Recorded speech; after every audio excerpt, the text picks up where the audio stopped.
जाओगे, समझ जाओगे। जब इनका फल आएगा तब समझ जाओगे। जहां उधर लगा तो उसे लगा कि जीवन का लाभ यही है, गिर गए। जहां गिरा बस फिर जो दुर्दशा होती है वो केवल उसका हृदय जानता है। उपासक की बात, वासनाओं की भीड़ जमा हो जाएगी, बुद्धि निर्णय करने में असमर्थ हो जाएगी, तुम शोक चिंता इन दुखों से व्याप्त हो जाओगे, विषाद से ग्रस्त हो जाओगे, कोई रास्ता ही नहीं मिलता। ध्यान रखना, बहुत ज्ञानी हूं, बहुत चतुर हूं, हमारी कोई बात जानता, अरे किसी के जानने की जरूरत नहीं, तुम ही जान जाओगे। रोगे कोई आंसू पोंछने वाला नहीं मिलेगा। मेरा मन भोगते हैं सुख मानकर, तो आपकी चिंतन की जो दशा है वो बहुत निम्न कोटि की हो जाती है। ये बहुत खास बात है। जब आप विषयों में सुख भाव करके भोगते हैं, प्राण पोषण या कर्तव्य भाव का उसमें लेश मात्र नहीं है, केवल भोक्ता भाव कर्ता भाव, तो बहुत गिरा हुआ चिंतन होने लगता है। क्रिया का यह फल है। आपकी चिंतन की धारा प्रापंचिक बिल्कुल विवेकहीन होगी। और जब आप इन चंचल इंद्रियों और मन को, वो प्रारंभ होता है, चाहे जितनी बुद्धि लगा लो तुम वो चिंतन ही नहीं कर पाओगे। जो सुख दुख दोनों का नाश करके महाआनंद प्रदान करता है, वो चिंतन आप कर ही नहीं पाओगे। वो तभी कर पाओगे जब आप सिद्धांत से चलोगे। ये खूब अनुभव की हुई महापुरुषों की बातें, शास्त्रों की बातें, जो शास्त्रों में लिखा है इसका साक्षात्कार होता है। यथावत जैसा लिखा है वैसा ही अनुभव में आता है। वेद पुराण आगम निगम एक भी शब्द मिथ्या नहीं है, वही अनुभव, कुछ भी नया अनुभव नहीं होता। इसीलिए श्रीपाद प्रबोधानंद जी कह रहे हैं, अलमलमति घोरा नर्थकारीन्द्रियाणाम् अतिशय परितोषैर् दुष्करैर्दुस्तरैश्च विदधद दिवसशोको येन केनापि देह स्थितिमधिवशु वृंदारण्य में कांतरत्या। हे भाई, ऐ साधक, ये समझ ले कि तेरा मन बहुत धोखेबाज है। धन कमाना इन किन प्रकारेण, फिर मनमानी इंद्रियों के भोगों को भोगना, तो वो समझते हैं हम बड़े हैं, हम बहुत सुखी हैं, क्योंकि हम जो चाहते हैं वो भोगते हैं। तुम सुखी नहीं हो, तुम भ्रमित हो। इंद्रियों की गुलामी करके तुम सुखी हो सकते हो? सुखी तो वो होता है जो इंद्रिय और मन को अपने अधीन कर लेता है। इस संसार में कौन सुखी है? खूब धन कमा लिया, खूब आपके पास जन समुदाय है, आप जो चाहते हैं वो भोगते हैं। ये सुख नहीं है, ये भ्रम है। तुम्हारे समय को माया भ्रम में फंसाकर नष्ट कर रही है, वो आपको नहीं मिलेगा। अलमलमति घोरानर्थ कारिंद्रियाणाम अतिशय परितोषैर दुष्करैर दुस्तरैश्च। अब इस दुष्ट इंद्रियों को, मन को बड़े कठिन कठिन उपायों से जो तुम भोग दे रहे थे, अब बंद कर दो, नहीं तो पछतई है अवसर बीते। मन पछतई है अवसर, अभी समय है भाई, फिर समय नहीं रहेगा तुम्हारे पास, पश्चाताप ही पश्चाताप हाथ लगेगा। ये बहुत धैर्य पूर्वक समझ करके आप खुद देखना क्या मिला है। जब किसी पर तुम आसक्त होते हैं तो माया की चाल होती है, अब जलन से हो, धीरे धीरे वो राग ऐसी प्रतिकूलता पैदा करता है कि उसके हृदय में बस यही आता है, अब तो हिंसा ही एक उपाय है, या अपनी या सामने। ये माया की चाल। जो कहा गया है कि सर्वनाश हो जाता है, वो यही सर्वनाश है। कामा संजायते क्रोधा, क्रोधा स्मृति विभ्रमा, स्मृति भ्रंशात बुद्धिनाशो, तो बुद्धिनाशात प्रणश्यति। बुद्धिनाश को ही सर्वनाश कहा गया है। बुद्धि नष्ट हो गई मतलब सब कुछ नष्ट हो गया। बुद्धि में प्रकाश हो रहा है मतलब सब कुछ प्राप्त हो रहा है। ये बहुत घोर अनर्थकारी इंद्रियां हैं, श्रीपाद कह रहे हैं। सच्ची आनंद की उमगन में वो थोड़ा बेपरवाह होने लगता है। जहां थोड़ा बेपरवाह हुआ, उस बेपरवाही में इंद्रियाओं से फंसा देते हैं, हंसी मजाक मनोरंजन। जहां वो इसमें हल्का सा फंसा, रास्ता बना दिया भोग का। जहां उधर लगा तो उसे लगा कि जीवन का लाभ यही है, गिर गया। जहां गिरा बस फिर जो दुर्दशा होती है वो केवल उसका हृदय जानता है। उपासक की बात कर रहा हूं, विषयी पुरुष तो उसमें गर्व करता है कि मैंने आज ये भोगा, अज्ञानी। लेकिन उपासक की जो दुर्दशा हृदय में होती है, सच्चा, इसीलिए कह रहे हैं मन और इंद्रियों से इनका दुलार करते करते तुम्हारी दुर्गति हो गई है। दुर्गति का तात्पर्य हम किसी बाहर प्रकरण से ना लें, अंदर से लें। क्या तुम्हारा चिंतन चल रहा है? देखो अपने चिंतन की दशा। कोई व्यक्ति होगा, कोई वस्तु होगा, कोई स्थान होगा, या राग में चिंतन हो रहा अनुकूल, या द्वेष में प्रतिकूल, जलते रहो। इस पावन समय को नष्ट करते रहो। यही नष्ट कर, यही दुर्दशा है। बोले भोगोगे तुम्हारी दुर्दशा होगी, तो तुम दुर्दशा को ले जाते हो केवल शरीर में कि कोई अंग भंग हो जाएगा। नहीं, वासनाचरण करने वाले को शांति का कोई रास्ता ही नहीं मिलता। ये विषय बड़े बड़े ज्ञानियों के भी चित्त का अपहरण कर लेते हैं, बोधवानों का नहीं। बोध शब्द अलग है, ज्ञानी शब्द अलग है। जो ज्ञान हुआ उसका परिणाम है इंद्रियों पर विजय। श्रद्धावान को ज्ञान प्राप्त होता है और ज्ञान प्राप्त उपासक अपनी इंद्रियों पर विजय प्राप्त करता है। फिर जो बोध होता है वो परम शांति मच्रेणाधिगच्छति, वो परम शांति को प्राप्त होता है।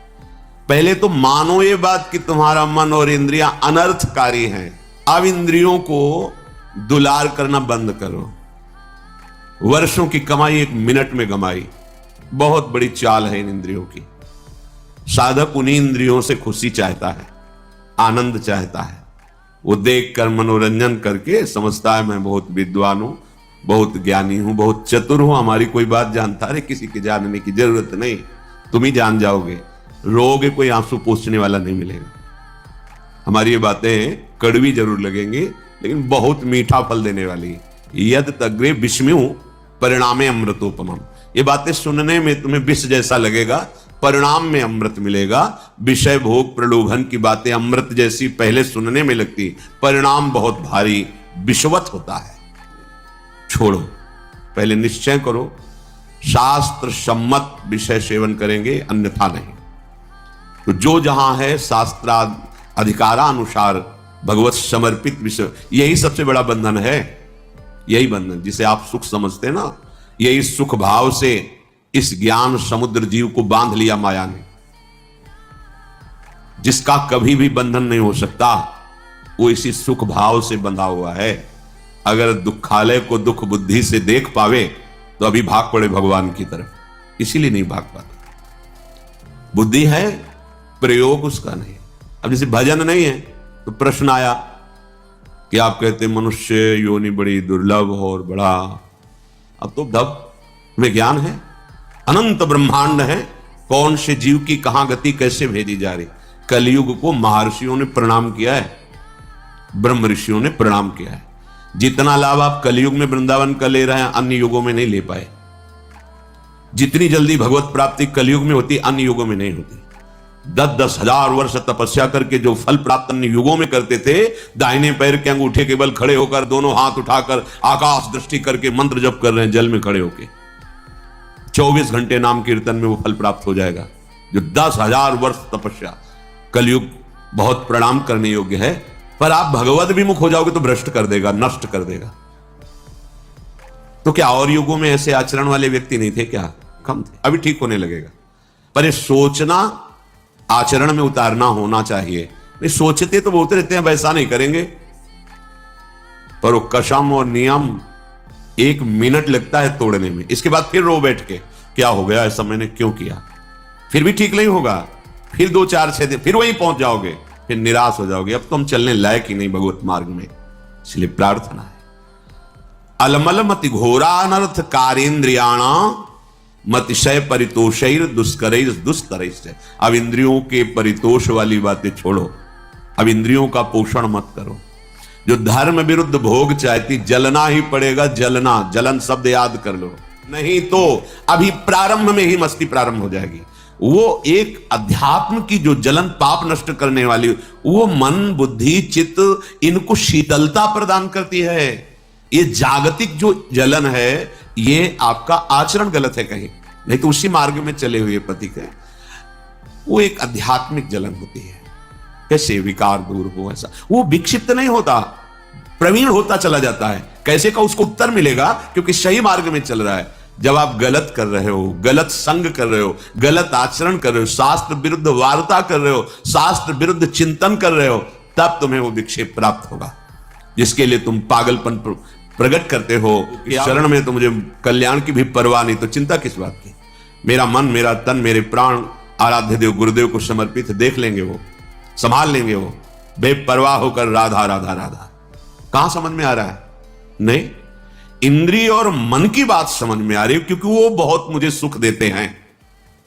स्पष्ट समझ लीजिए, गुरुजनों की बात और शास्त्र की बात इसलिए समझ में नहीं आती, ये पराये हैं। लेकिन इंद्रियां और मन, ये मेरे नहीं, मैं ही हूं, ऐसा अनुभव, ये माया का खेल, इनके द्वारा सिखाई बात सच्ची बात है। इनके द्वारा परोसा गया भ्रमात्मक भोग, ये सुख देने वाले ये गुरुजन शास्त्र। इन केनापि देह इन केन प्रकारेण, जैसे धर्म की कमाई से तुम्हारा शरीर निर्वाह हो, वैसे चलो। गृहस्थ हो, विरक्त हो, आकाश वृत्ति, भिक्षावृत्ति, मधुकरी वृत्ति आदि, जैसे उससे निर्वाह करो। किसी भी का, अन्य का आश्रय न लो, तो तुम कभी शोकातुर नहीं होगे विषयों के लिए। एक एक शब्द पकड़ने लायक है। अगर आप धर्म पूर्वक चलते हैं, धर्म की कमाई से नमक रोटी खाते हैं, आप चैन में रहेंगे, मस्त रहेंगे, क्योंकि भगवत मार्ग के प्रतीक है। गृहस्थ होते हुए करके देखो, जल रहे, खूब करके देख लो, जलते ही रहोगे। ये पद, ये शरीर, ये भोग, ये वाहवाही, ये स्वाप्निक है, चंद मिनट की है। तुम्हारी वाहवाही क्या, जहां बड़े बड़े ताज उतार के रखते थे वो भी नहीं रहे। बहुत सावधान। ये अहंकार, ये इंद्रियों का दुलार, ये मन का दुलार तुम्हारा अनर्थ है, अनर्थ। समझ में नहीं आ रहा, समझ जाओ, निकल जाओ। तुम ही फंसे हो, सुख की बुद्धि ने तुम्हें फंसाया है, और इसका नाम दुखालय है, सुख नहीं है, नहीं है सुख। तुम्हारी बुद्धि अनर्थकारी तुम्हें धोखा दे रही है। ज्ञान से घिरी हुई बुद्धि क्या इन शास्त्रों को समझेगी? तुम्हारा भोजन ठीक नहीं, थोड़ी भी मर्यादा नहीं, गुरुजनों का सेवन नहीं, पवित्र विचार नहीं, तो तुम शास्त्र समझ जाओगे। जो ब्रह्मानंद में, भगवदानंद में छके हुए महापुरुषों ने आंतरिक अनुभव लिखे, वो तुम समझ जाओगे। बहुत बड़े महापुरुष हो गए तब तो। नहीं, पहले शरणागत हो, अहंकार गलित करो, फिर जब अहम रहित बुद्धि होती है, वो भगवदानंद पर विचार करने की योग्य हो जाती है। अभी तो देहाभिमान है, जितना भी चिंतन करोगे वो प्रकृतिजन्य ही होगा। तो जैसे बने एन केन प्रकारेण, धर्म युक्त पदार्थों के द्वारा शरीर यात्रा करो। एन के कैसे निकृष्ट बुद्धि हो गई, उल्टी नहीं आती तुम्हें, बमन नहीं होता तुम्हें बात सोच के, पर बुद्धि है देखो, अनर्थकारी बुद्धि है। अरे बहुत बलिष्ठ कर देता है। खाओ बस, विजय प्राप्त कर लोगे। किस पर? किस पर विजय?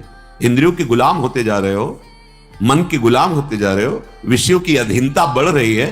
तुम स्वतंत्र कहां हो रहे हो, तुम विजयी कहां हो रहे हो, तुम तो हारते चले जा रहे हो।